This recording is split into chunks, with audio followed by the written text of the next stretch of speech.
Hi everyone and welcome. Welcome to another episode of Consultants Corner.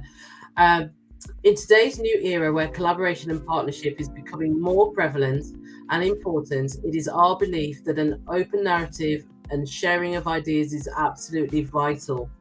The industry possesses some exceptional operators, contractors and consultants, and our aim is to bring greater insights which can often lay hidden away. I'm Maxine Crow, your host. Welcome to Kat, our co-host. Hi, And we're absolutely delighted to be joined by Chris Stern from MD of Stern Consultancy. Hi, Chris. Good evening. Nice to meet you at last. Yes, this has been you've been waiting a while to come on, and it's really great to have you here today. I feel like I already know you. I've been watching the others. Okay, so in terms of what we do, we just ask you a few questions. It's nice to get a bit of an understanding of, first of all, about yourself and your career. So just tell us a little bit about that. Sure. So I'm a caterer through and through. So I started a degree at Surrey University, hotel and catering admin. They don't call it that anymore. I can't remember what they call it. Something much more management focused these days. It's been on actually. Been back to Surrey University doing some work for them last year, which was really interesting. Great to go back. So I started there and worked my way through into contract catering. It was industrial catering they called it back then. So first of all with Sutcliffe, then High Table. And I actually got a little bit sick of clients. They would either sack us or employ us for all sorts of weird reasons. So I'll never forget going to the client, Den Norske Credit Bank it was, and I said, why did you sack Compass? It's that Compass.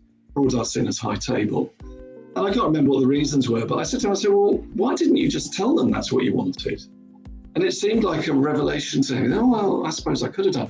So I kind of thought that there had to be room for someone out there to help clients understand how to get the best out of their caterers. There are really pure reasons for starting consultancy. Slightly easier for me. My dad had his own business. So our logo, our little world logo, was my dad's logo. My mum did the typing, because we had typing back then, we didn't have computers. So it was kind of, my dad had his own business. I was kind of used to it. It didn't surprise me. So I set up as a consultancy, sold my first couple of jobs and bought an expensive sports car. I thought, well, if I do that, then I'm going to have to work. And I've never looked back. And I think those basic principles of helping clients get the best out of their catering without necessarily sacking someone or employing someone for all the wrong reasons, understanding how it works, that's what we've been doing ever since. So over 30 years now. And we've been through a few iterations. We were Stern, Rosier, Durant back then. There were three of us. Chris Durant is still around. Chris Rosier retired. But I've launched out on my own 20-something years ago. And now we're just a small, very focused consultancy, mainly business and industry. We do a little bit in universities, a little bit in independent education, and some fabulous clients. I mean, over the years, you can imagine, we've got at any one time about 20 clients on the go. So over the last year, I just jotted down so I can never remember. The sort of people we're working with for live clients at the moment, we've got Airbus on the go. We have an ongoing relationship with PwC, Oxford University. We do quite a lot of work with them, Side Business School, Rhodes College, and Blavatnik School of Government, been really interesting. All sorts of different sectors. Havas, who are ad agency, we do work with them. News UK, media, mad world. Sky, we're doing some work with them as well. These guys move at 1,000,000 miles an hour. Really, really interesting. So all over the place, mainly UK. We do a little bit, I'm doing some work at the moment. We work with the European Medicines Agency, who, thanks to Brexit, had to move out of Canary Wharf pronto. And the Dutch built them a new, I can't remember, 14, 18-story building. They built them in 18 months from nothing, hole in the ground, up. We're over in the Netherlands working with them quite a lot. I have a colleague over there who fronts that for us because obviously since Brexit, it's not quite as simple as it used to be. So fabulous clients, fabulous projects, just so interesting getting in amongst. Can you imagine one day I'm in the factory where they're building wings for aeroplanes at Airbus, I might then go down the road. I might be in the Bentley factory as a car enthusiast. I love that thing more than anything. Then I'm in a fabulous new building down in the city. We get to go into all these buildings that you look at and think, wow, I wonder who's in there. We get to go in them. It's so interesting. I absolutely love what we do. I love what I do. And I know my colleagues do as well. So that's what we do. Been doing it for 30 years and continuing to enjoy it. Chris, would you ever consider going employed? I think I'm probably unemployable. Occasionally it crosses my mind. I'd make more money if I went and worked, which people don't always believe, but I'm sure I would. If I went and worked for one of the big caterers, I'd have to work too hard though, I think. I mean, we do work hard, but we kind of do it in our own time, in our own way. And I don't think we work as hard. I look at what these caterers do, and I look at particularly, right the way across the salespeople we see a lot of, and they work ever so hard. They really do. We work hard, but I don't think we're quite in the same league as them. And of course, we're our own boss. We can always say no. I won't be able to pay the mortgage if I say no, but we could say no. So yeah, no one would employ me, I don't think. I'm not so sure. You come with a wise head and many years of experience, so your wisdom would probably get you in somewhere. Right, yeah. Speaking of wisdom and your roles, what's been the highlight of your consultancy? What's been the highlight? The highlight of my, because do you know, it's kind of now, I am really thrilled that, particularly weirdly in the last year, but let's say the last couple of years, so many people have come to us. We've all selling, being a consultant, don't let anyone tell you otherwise. The hardest thing is selling the next project. Because if you think about consultancy, it's largely small projects. So you get the occasional big one, but it's largely, so every month you're having to sell 2 or 3 new projects. And that is stressful, because if you don't sell them, you don't pay your mortgage. It's hand to mouth, it really is. So we seem to have finally, after 30 years, it feels like we've turned a corner now, and more people are coming to us than ever. And I never feel relaxed, but I'm feeling more confident that business is coming through, and new, exciting and interesting new projects are coming to us. And I'm massively flattered by that, and I'm really thrilled by that. So that, if you like, is a highlight. If you want to look at projects, I mean, you know, there are too many to mention. So the most amazing one I ever did, I went to Yemen. Can you imagine? Yemen, where we are told not to travel. Government advice was do not go. But I went, and it was exciting. And I went on a private plane. They flew me in. That was a bit of a highlight. For a long weekend, it was the August bank holiday, actually, because they work Saturdays and Sundays and all the work days there. That was a bit of a highlight, getting on a plane and going to Yemen, flying inside the security wire. And when I got there, it was absolutely fascinating. Gorgeous people, fascinating project.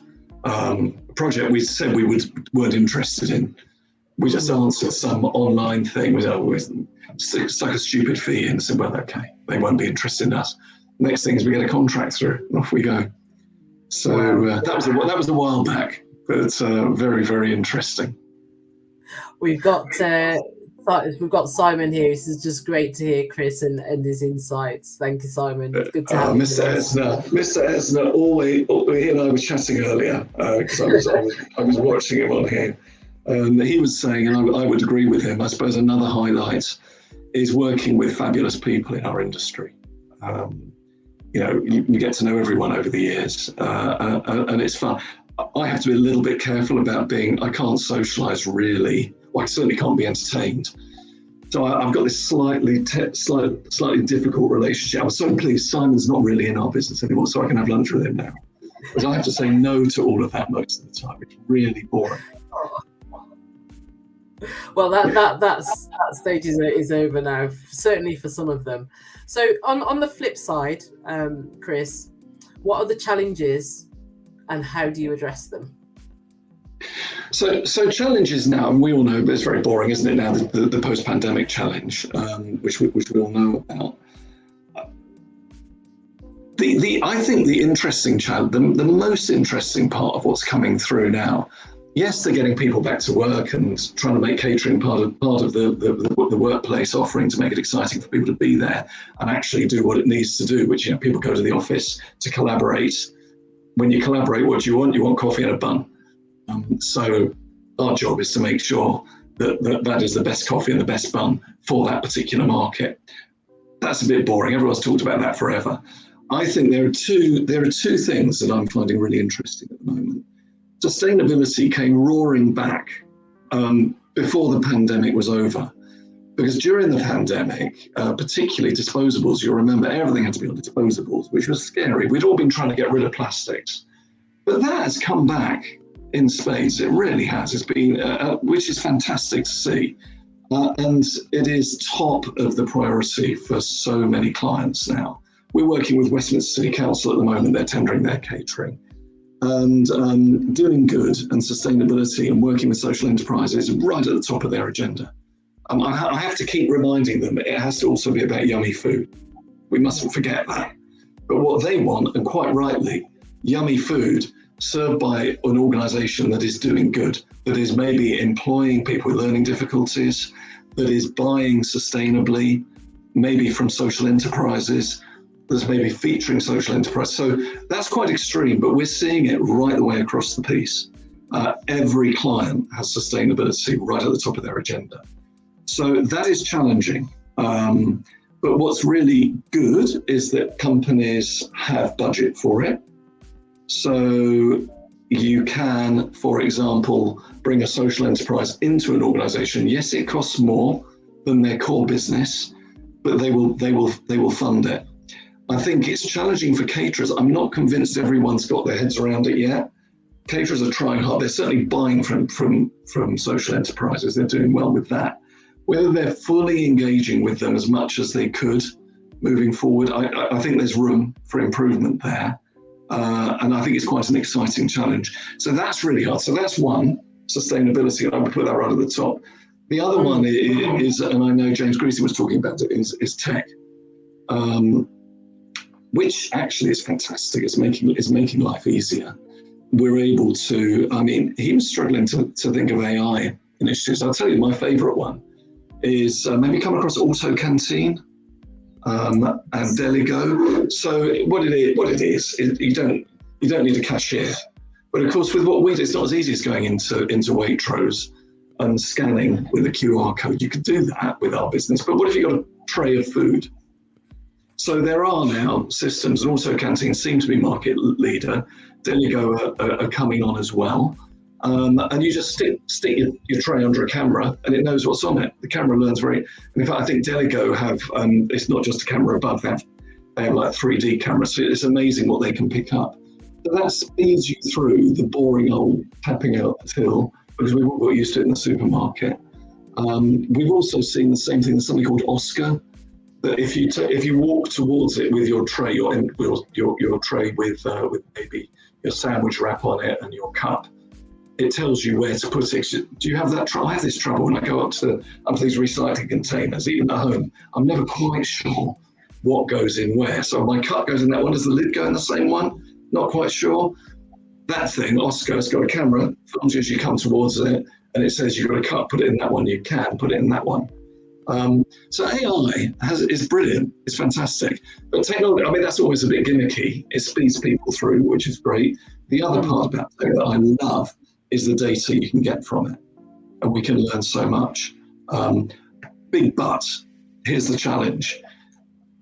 I'm a great lover of screens, apps, all of that stuff, all that tech stuff. Let us not forget, someone has to load it up. Someone has to do something with that data. It doesn't just happen. And I do think sometimes we forget. So we say, why haven't we got big screens up there scrolling what the menu is and with lots of lovely pictures? Well, who's going to take the picture? Who's going to set the screen up? Who's going to load it up every day? And then who's going to get all the data out the other end of it and do something meaningful with it? It's not easy. It's quite a challenge. We did talk actually. Go ahead, Maxine. I was going to say we did talk actually about the human element, and that even though you have technology, you still have to have that integration and that interface with a human being, whether it's for the customer experience or, as you said, it's the back of house where there's physical things that still need the human touch. Yeah, Simon said it with the hospitality industry. Those stupid robots that go around that people, the gimmick. No, yeah, that's not hospital. It's a gimmick. It's a bit of fun. There's nothing wrong with a bit of fun. But actually, no, you want to be greeted, you want to be served, all the good stuff.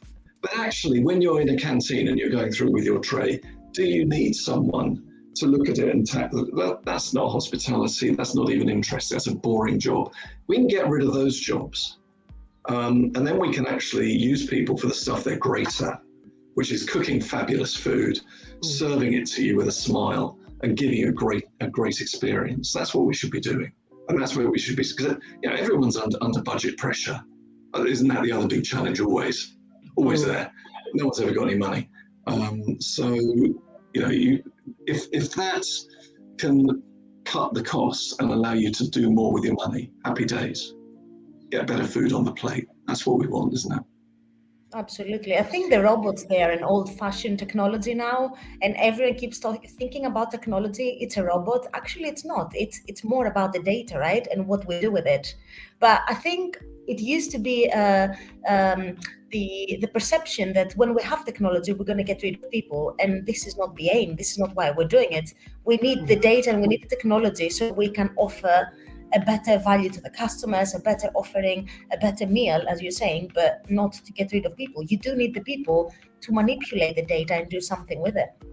Yeah, it's really interesting. I've got two of them. I've got two clients who run their own catering. They don't use a contractor, and both of them have good data, but it's bitty. So they can tell me what their sales are. They can tell me what their food costs are over there, but not over there. But it's not all added up. And it actually proves how hard it is to actually use that data, because what they need is they need someone sitting in the middle who actually gathers all that data together and does exactly as you say, does something with it, and actually does something useful with it. Because at the moment, both of them, sorry? And creative. And something creative with it, and actually presents it in a way that we can all understand. Because I'm a lover of data, but not everyone is, and not everyone can read a graph. So you've actually got to do something useful with it, and then you can focus your service on what people want and do. Have a fabulous service, great food, great service, at a cost that people can afford because you're controlling it. Because actually, one of those in-house ones who's not controlling as tightly as they could, is costing them more than it should. And I know, it's that old thing. Old-fashioned sayings are still valid. If you measure it, you can manage it. That saying's been around forever. And it's so true. So measure it and then manage it. And we've got all the tools now that you need to measure stuff, which is great. So we enjoy helping people with that. And caterers, contract caterers, the big ones in particular, they've got all those answers, but it's not always easy to tap into it because they're usually under some kind of hideous cost pressure. And they don't always resource it as well as they could. Our job is to say, come on, whoever it is, Compass, Sodexo, RMR, we know you can do that. We know you've got that resource. Now let's access it. Come on, let's access it. Let's make it happen. And we can talk to them in their language, which clients sometimes struggle with. Particularly some of the clients who work with FM companies. So that there's a filter between the caterer and the client. There'll be an FM company, and the FM companies have varying levels of skill in terms of understanding catering. So again, I think our job is to help either the client, the FM company, definitely the caterer, get their message, make sure everyone's aligned. Our job is to align, isn't it? We sit in the middleman, and send an invoice at the end of the day, obviously, very important. We've got a question in from one of our audience. Hi, Charles. He says, you mentioned money. Are you seeing this taking priority more and more given the current economic backdrop? No, Charles, we're not. That's Charles Willoughby from Deligo. No, actually, the weird thing that we're seeing, the other thing that we're seeing, I don't think anyone's talked about, is clients are giving stuff away. So I've already mentioned that sustainability, there's usually often a budget for that. So there's money for that. Clients have money. I mean, catering, the reality is for a lot of clients, catering is not a lot of money. I was with someone the other day, they said, look, we've got a £500 million budget. catering is 2 million quid. Yes, it's important, but it's not the most important thing that we deal with. So if the client gets value, so what we're seeing is a lot of clients are giving stuff away. Google have been doing it for years, so let's ignore that. What everyone else is doing, we're seeing people, free fruit has been around for a while now. Yes, because people are focusing on wellness. So the idea is, let's give people fruit. That's a nice thing to do, isn't it? Although I'm sometimes being told fruit's full of sugar, so you shouldn't eat so much. But anyway, so you can't win. You can't win, can you? So free fruit. Free coffee, that's pretty much been around forever, hasn't it, in kitchenettes? So that's there. We're now seeing clients. So I was at a law firm the other day, and they took me to one of their new floors, and they had a kitchenette with great coffee, nothing new there. Open all the drawers around it, and it was a bit like going to Google. It was full of chocolate bars and crisps and healthy snacks and stuff like that. So we're seeing stuff being given away like that. So there's money for that, because they're seeing it's enhancing the workplace experience, because they want people to come back to the office. And when people are back there, they want to give them a good experience, because they know they will get more work, better work out of their people if they look after them. So that's really interesting. What Charles probably really means is, yeah, but the catering subsidy, is that still there? Is there still pressure on that? Clients have taken their foot off the pedal of that during and post-pandemic. They've all gone to cost plus management fee. There was a lot of pressure on costs before the pandemic. I think it's coming back. Actually, I think I know clients are now saying, look, we want cost certainty. Yes, we'll pay for our catering. We need to know what it's costing. Next will come, and we want it to cost us less. It's going to happen. Of course it is. There's not a possibility here. And that brings us actually quite nicely on to the next question, which is, what do you consider to be the future trends in the industry, and how can we prepare for that change? Well, I think it's the things we've been talking about, actually. I mean, things don't change overnight. So sustainability, that trend is going to accelerate. And I think that the social value part of it, I mean, sustainability has many elements, doesn't it? But I think the social value piece in particular, I think we're seeing a lot about looking after our planet. We don't seem to have seen as much as I would have liked about making the kitchen more efficient. Although if you talk, I don't know if you're talking to any design consultants, I'd like to think that, you know, we're seeing induction hobs and all that sort of stuff, but I still do see kitchens where people go in and they turn everything on. I still see a lot of that. And if we're serious about using less energy, we've got to get better at that. So we're seeing electric everywhere. Well, that's going to be interesting, isn't it? Are we generating enough electricity? But that's a whole different subject. Interesting, actually, we're seeing, here's a future challenge. Whenever we see a new facility being built, there is a battle for electricity. And very often the design has to be compromised because they can't give the kitchen as much power as it needs, because everything has to be electric. And yet the whole building's fighting for electricity because they're trying to be sustainable with their buildings, and they're not always achieving it. And the kitchen is sometimes having to be compromised with that. So there's an interesting and tough challenge. So sustainability tech, that's going to keep on going. And I think we're going to see more and more of that. But I think the challenge is to use it well, as we've been talking about. We're going to have problems with food, as we know, across the globe, accessing food. There's opportunity alongside that. I think the Ukraine issue has actually got people thinking, why are we transporting food so far around the globe? There are some countries where they absolutely have to. This country, do we really need to? Talk about the UK, I mean, we can grow everything here. We could be self-sufficient, we won't be, but we could be. And I think people are thinking much more about using local suppliers and local produce. So there's an interesting challenge there, because it's going to get tougher as climate change accelerates, and it seems to be accelerating at a frightening speed. I think we're going to see more and more crises. So food cost is going to continue to rise, but so is the rest of the cost of living. And we're going to continue to have strikes as people want to get paid more because their cost of living has gone up. It's a vicious circle, isn't it? It's a very tough world we're in. I'm glad I'm so old. It's really life isn't getting any easier, is it, out there? No. Excellent. Okay, so can you give the audience your top 3 recipes for success working with clients, caterers, and consultants? Indeed, I can. I thought about this one. There are 3 really simple things here. The first one is listen. Listen to your client and interpret what they're saying.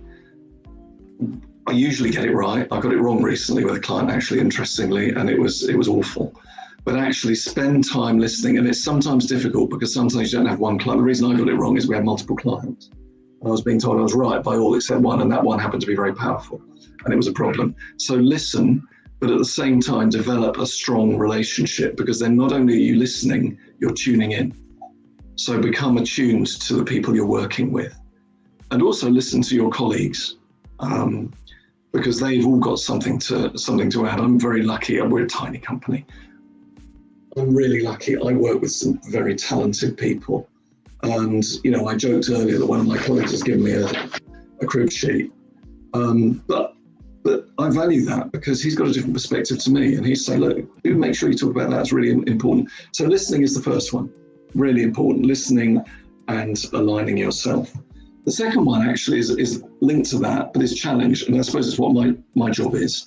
Challenge what your clients, what other people are saying in an intelligent way, intelligent and informed way. So if someone tells you something, they may be right first time, that's great, but maybe there's another perspective. So our job is to make sure that that we're challenging and we're adding value to that perspective. So that's the second thing that I would do. I would challenge, but in an intelligent way, give them information. The third thing I would do, and really critical, I think, is to actually find a roadmap for that client through where they are now to where they want to get. I always say the best consultancy we do is our first proposal for a client. Yeah. So we listen, we challenge, we understand, we align, then we find the solution. We find the way to get to the solution. And to me, that's almost more important than getting the solution. How are we going to get? You're here, you want to get there. How are we going to get there? And actually mapping that out. And some of it can be as simple as putting dates in people's diaries, because people don't give stuff the time and they don't plan the projects. So you're going to get a much better outcome if you plan the project and you make sure that you draw in the people that need to be involved. So if we're running, people see us most when we're running tenders. So if we build into that a really strong process that will allow the people who are bidding and the people who are evaluating to get all the information they need, you get a fabulous process. You actually end up with 3 or 4 brilliant bids. You could actually choose any one of them. It's always really hard to debrief contractors under those circumstances, because we then have to say to them, why did I lose it? Say, well, to be honest, it was so close. They ended up going with the people they felt most aligned with. Back to point number 1, the person who listened the most and who bothered to align themselves the most. The client can actually go back to that, because you know what, we've got so many great bids on the table. They're all achievable. The client's ending up working with the person they feel most comfortable. Does that answer your question? Is it a bit waffly?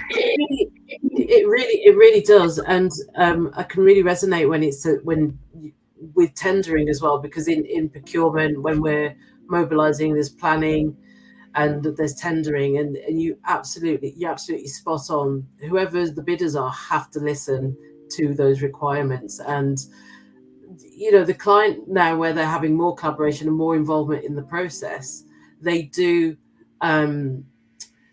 feel and create that rapport with whoever the bidders are, especially when it's a presentation stage, and they'll go with who they feel the most rapport and alignment to. So you're absolutely right. Well, particularly with catering, it's a touchy-feely business. I just cannot believe, I have clients sometimes don't want to go on reference visits, so it's not relevant. You think, they'll take us to their best site. Of course, it'll be fabulous. Yes, but if you can manage that, you can manage all of that. But you need to spend time with these people. And of course, they're selling a promise. You need to see, when they say the quality is going to be great, let's see what they mean by that. What is their idea of great quality? Because it's very funny, actually, if you turn up somewhere and it's awful and the caterer thinks it's great. I love it when that happens.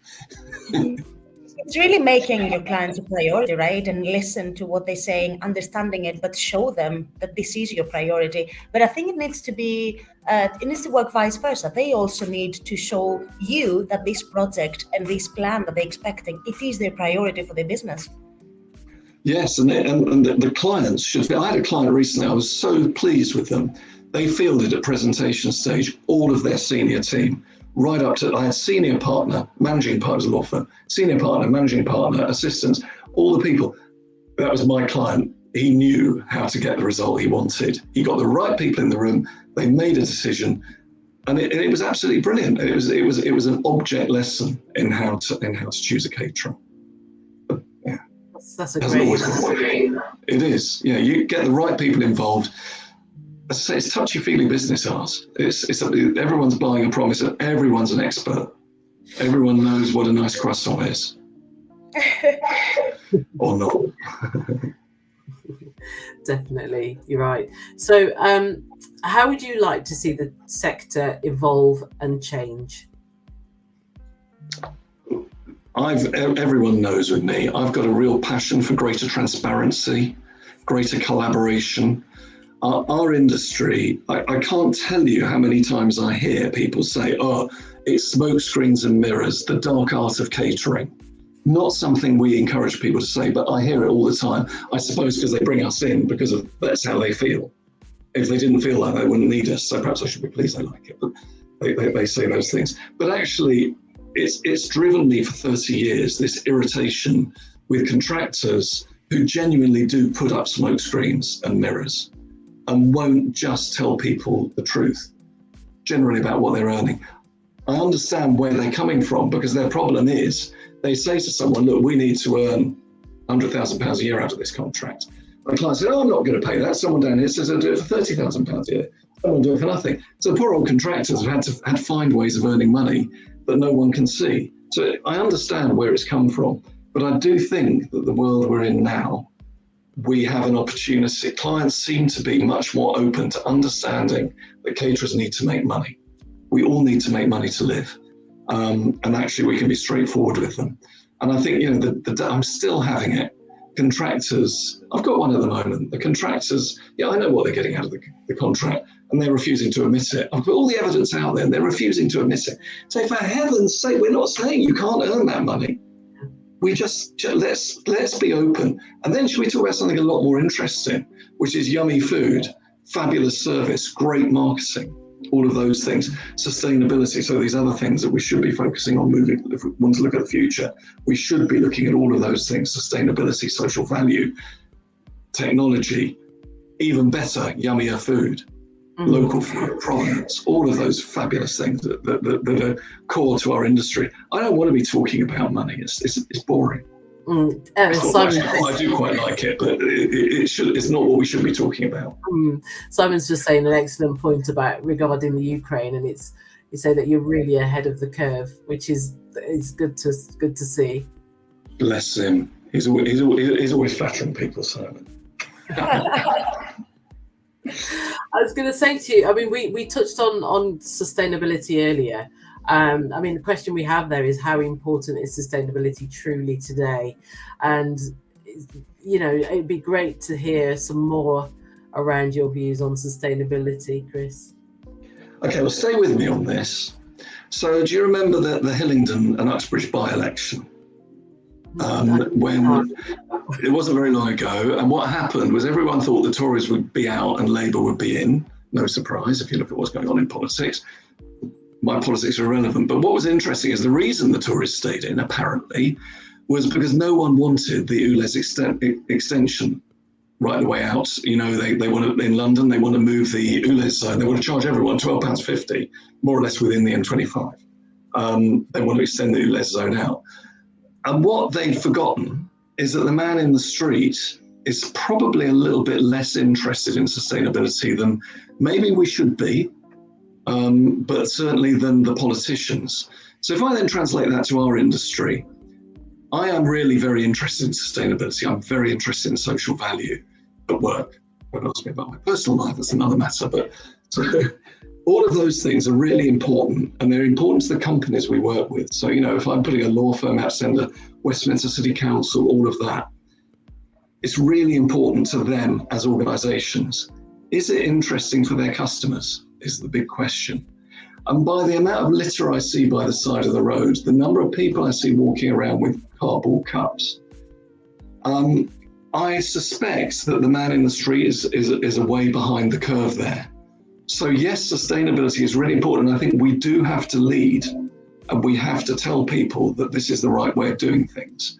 But there comes a time when we have to back off and just understand, don't move too fast. Understand that we've got to give people the sustainability message, get rid of plastics, but still make it easy for people to eat and nice for people to eat. Because my view, I was at a site the other day, they put everything in disposables. They decided, wrongly in my opinion, to get rid of their dishwasher, put everything in disposables, and that made the food horrible. Do you like eating with a plastic knife and fork? It's not something I'm very keen on. Or even in fact, I like a bamboo one even less. I think it's horrible, and out of a cardboard container. I question whether that is truly sustainable anyway. It's creating waste. All waste is bad, because the truck's got to come and pick it up. Does it really get recycled? Really? I'm not entirely convinced it does. Whereas if you wash it up, it gets washed up and reused. Happy days. So it's a complicated subject, a really interesting subject. We're seeing it, new buildings, they're building them sustainably. Are they being operated as sustainably as they could be?